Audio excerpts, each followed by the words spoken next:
Your job as a parent is to make your child socially desirable by the age of 4. Like you want to burn that into your brain, because people don't know that. That's your job. And here's why. It's easy if you think about it carefully. So you imagine you've got a 3-year-old child, so sort of halfway through that initial period of socialization, and you take that child out in public. Okay, what do you want for the child? Who cares about you? What do you want for the child?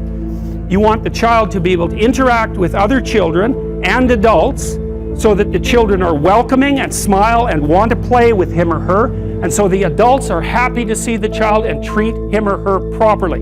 And if your child's a horrible little monster because you're afraid of disciplining them, or you don't know how to do that properly, then what they're going to do is they're going to experience nothing but rejection from other children and false smiles from other parents and adults. And so then you're throwing the child out there into a world where every single face that they see is either hostile or lying. And that's not something that's going to be particularly conducive to the mental health or the well-being of your child.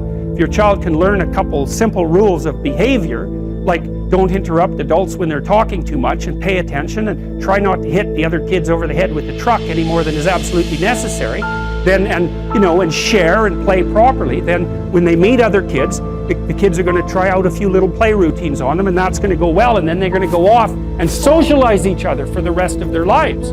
Because that's what happens, is that from 4 years old onwards, the primary socialization with children takes place among other children. And so if the kids don't get in on that early, they don't move into that developmental spiral upwards, and they're left behind. And you can imagine how terrible that is, because a 4-year-old will not play with another 4-year-old who's 2. But a 5-year-old certainly will not play with a 5-year-old who's 2, right? Because the gap is just starting to get unbelievably large. And so the kids start out behind, and then the peers leave them behind, and then those kids are alienated and outside the peer group for the rest of their life. Those are the ones that grow up to be long-term antisocial, right? They're already aggressive. It doesn't dip down. Now, what happens to normal boys, roughly speaking? Imagine the aggressive 2-year-old types. They get socialized, so their level of aggression goes down, and then they hit puberty and testosterone kicks in, and bang, levels of aggression go back up. And so that's why males are criminals between the ages roughly of 16 and about 25. And it matches the creativity curve, by the way. It's so cool. If you look at the spike of creativity among men, 16 to 25, and it starts to go down, criminality matches that absolutely perfectly. So that's quite cool.